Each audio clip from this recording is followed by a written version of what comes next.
Là. C'est 1.1 fait 5. Nous avons participé au marathon des 48 heures pour vivre. Le concept, réaliser un film en 48 heures. Alors déjà, c'est Ronnie qui m'a partagé le concours et il m'a proposé de faire ça avec Valentin et Lara. Et ça tombe bien justement, je voulais une équipe avec qui j'avais déjà travaillé pour justement travailler de manière rapide et efficace. Mes questions, c'est est-ce que nous saurons improviser, gérer la pression du temps, tout boucler à temps? Est-ce qu'il y a un moyen de préparer avant d'avoir le thème? Et je vais déjà te répondre à ça, oui, c'est possible déjà de préparer même sans avoir le thème. La réunion. On a fait la réunion assez tôt à la Maison Folie, justement pour déjà se présenter, se rencontrer et déjà distribuer les rôles. Pour le scénario, on a opté pour un genre social, mettre l'accent sur l'intimité, sur le symbolisme des images. Ah oui, on n'avait pas le thème, mais on s'est fixé justement certaines conditions, 3 personnages principaux dans le scénario et limiter le nombre de lieux de tournage. Le matos. Je voulais un matos facile à utiliser, simple, pratique à mettre en place, ce qui est aussi avantageux parce que dans certains cas, on tourne aussi dans des lieux étroits. Petit conseil, testez toujours votre matos avant le tournage. Les rôles. Moi, en tant que réalisateur, c'est de coordonner toute l'équipe, accompagner chaque personne dans son rôle, coordonner le tournage, l'organisation, etc.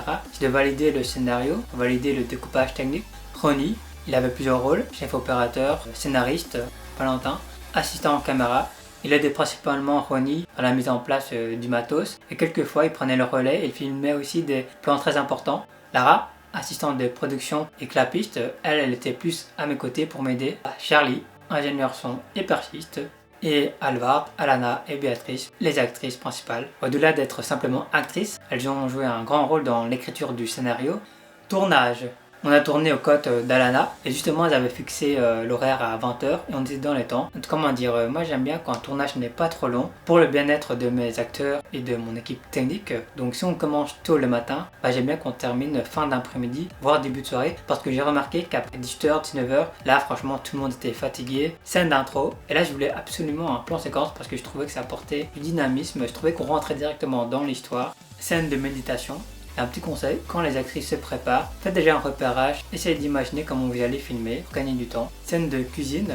Alors là, cette scène-là, c'était Ronnie qui s'en est occupé parce que moi je devais aller chercher un câble XLR. Petit conseil, si vous faites des plans avec de la nourriture, prévoyez toujours de la nourriture en double et même en triple. Scène de miroir. Alors ça c'est une scène que j'ai beaucoup aimée parce qu'en fait on n'avait qu'un seul miroir. Le fait que le personnage cache la vitre en direct, en live, je trouvais que ça apportait déjà beaucoup de tension.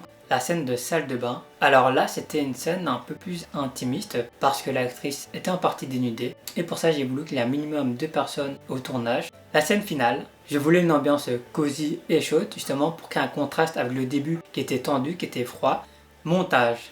Alors j'ai commencé le montage samedi soir, j'ai commencé à renommer les fichiers, à dérusher. Ensuite samedi matin, on a continué le montage avec Valentin et moi, on a alterné. Puis on a déjà commencé à travailler le rythme. Ronnie est venu vers 10 h, il a pris le relais. Et ensuite les filles sont venues vers plus ou moins la même heure et on a fait le montage ensemble. Allez, on arrive à la fin. Soirée de clôture. Il faut absolument aller à la soirée de clôture, que tu sois spectateur ou participant, car ça vaut le coup, c'est une chouette expérience. Alors la salle, elle est magnifique. C'est le théâtre Sébastopol à Lille. Franchement, même si on ne gagne pas le prix, juste le fait de voir son court-métrage sur grand écran dans une magnifique salle avec 400 spectateurs qui voient ton court-métrage, franchement, c'est un prix en soi.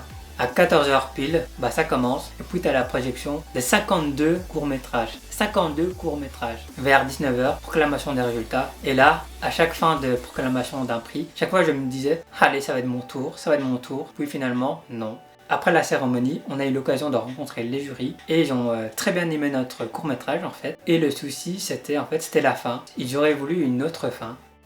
Mon retour sur l'expérience.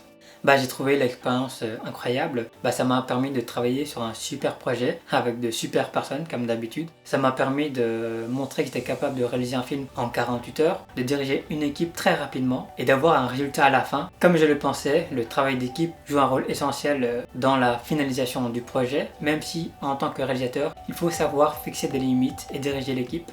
Si tu es réalisateur, ça vaut vraiment le coup de faire ça une fois dans ta vie.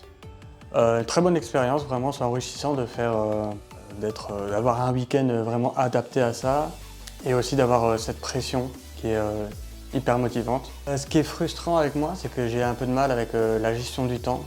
Pour moi, je suis constamment en retard dans ma vie, même pour tout. Au final, ça s'est fait comme sur des roulettes. C'était très excitant parce qu'on se dit, ouais, 48 heures, on va jamais y arriver. Parce qu'en général, les tournages, c'est 1 mois, 1 an. Et là, 48 heures, c'était un petit peu chaud. Mais c'était excitant parce que c'est un challenge, quoi. Donc voilà. Dis-moi ce que tu en as pensé de mon retour et n'hésite pas à visionner notre court-métrage Derrière la porte. Allez, à bientôt!